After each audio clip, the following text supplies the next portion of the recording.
Victoria Krengorn is Deputy Director of Riga Dubrovna's school, one of 94 in Latvia that taught all lessons in Russian until 2022, when a new law ordered schools to switch to Latvian by 2025.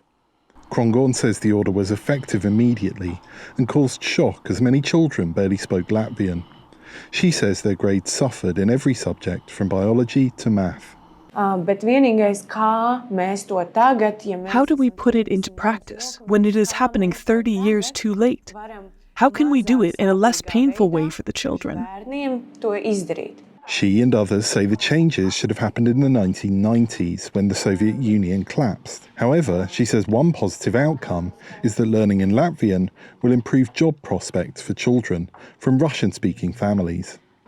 While phasing out of Russian is part of a wider push to de-Russify Latvia after Russia's full-scale invasion of Ukraine, there's concern about Kremlin propaganda.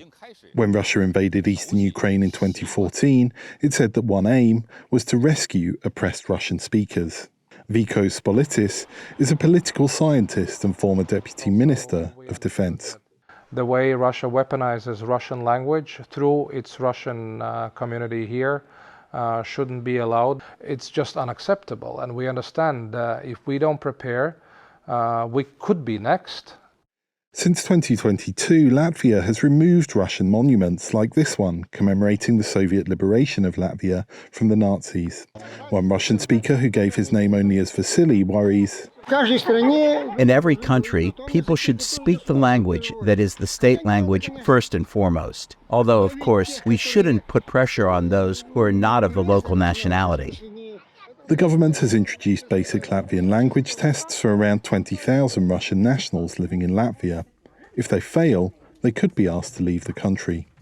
Some say that could have an unintended effect of playing into the Kremlin narrative that Russian speakers are an oppressed minority. Inter Miarina is director of the Centre for Diaspora and Migration Research at the University of Latvia. This particular decision, it will not help Latvian security much. The numbers in general are not that large. It's really about a few thousand people. That it served really well as a propaganda tool for Russia, and they used this extremely well. In classrooms like this one, however, the biggest worry for teachers is the impact the measures will have on students who are already trying their best.